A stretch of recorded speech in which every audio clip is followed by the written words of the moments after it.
ಹಾಗೂ ಕತ್ತಲೆಯ ಮೊಳಕು ಮೂಲೆಗಳ ಸೇರದಿರುವ ಭಾಸ್ಕರನ ಅನುಗ್ರಹದಲ್ಲಿ ನೂತನ ಜೀವಸತ್ವ ವೃತ್ತಿಯು ನಿನಗಲ್ಪದೆಯೋ ಮಂಕುತಿಮ್ಮ ಅಂತ.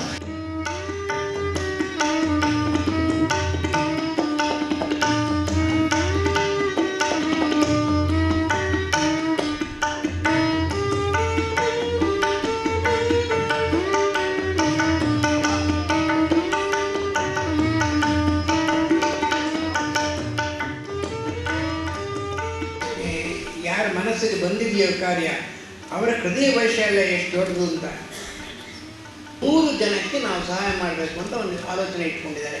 ಆದ್ದರಿಂದ ಅವರು ಅವರ ಮಿತಿಯನ್ನು ನೋಡಿ ನಾವೇನು ಮಾಡ್ಬೋದು ಅಂತ ಆಲೋಚನೆ ಮಾಡಿ 100 ಜನಕ್ಕೆ ಸಹಾಯ ಮಾಡ್ತೇವೆ ಅಂತ ಮಾಡಿರ್ತಕ್ಕದ್ದು 2 ದೃಷ್ಟಿಯಿಂದ ಸರಿಯಾಗಿದೆ.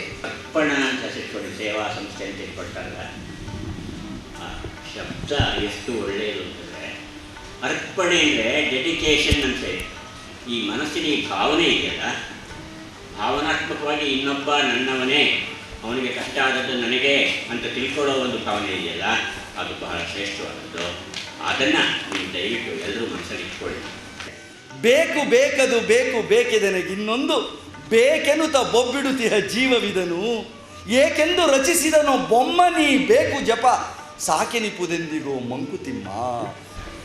A superior doctor prevents disease, a mediocre doctor treats impending disease, and the inferior doctor treats the disease once it occurs.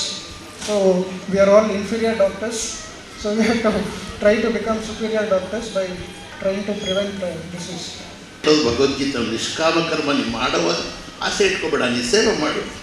ಆ ಸೇವೆಗೆ ಬೇಕಾದ ಬೆಲೆ ಮತ್ತು ಬಲ ಮತ್ತು ಫಲ 3 ನಿಮಗೆ ಸಿಕ್ಕಿ ಸಿಗುತ್ತೆ ಅಂತ ಹೇಳ್ತಾರೆ. ಇದು ಬಹಳ ಈ ಸಂಸ್ಥೆ ಜನಗಳ ದೃಷ್ಟಿಯಿಂದ ರೋಗ ಬೆಳೀಲಿ ಅಂತ ಹೇಳಲ್ಲ, ಆದರೆ ಇಂಥ ಸಂಸ್ಥೆ ಬೆಳಿಬೇಕು. ಇಂಥ ಸಂಸ್ಥೆ ಬೆಳೆದಾದರೂ ರೋಗಗಳು ಕಡಿಮೆ ಆಗುವಂಥ ಸಂದರ್ಭ ಬರಲಿ. ನಮಗೆ ಬೇಕಾದೆಲ್ಲ ಕೂತಿರೋ ಸಮಾಜಕ್ಕೆ ನಮ್ಮ ಗಳಿಗೆಯಲ್ಲಿ ಕಿಂಚಿತ್ತನ್ನು ಹಿಂದಿರುಗಿಸಿ ಅರ್ಪಿಸುವ ಸಮರ್ಪಣಾ ಭಾವ ಮತ್ತು ಉತ್ಸಾಹ ಇವು ಮೂಡುವಂಥ ವ್ಯಕ್ತಿಗಳ ಸಮೂಹ ಅರ್ಪಣಾ ಸೇವಾ ಸಂಸ್ಥೆ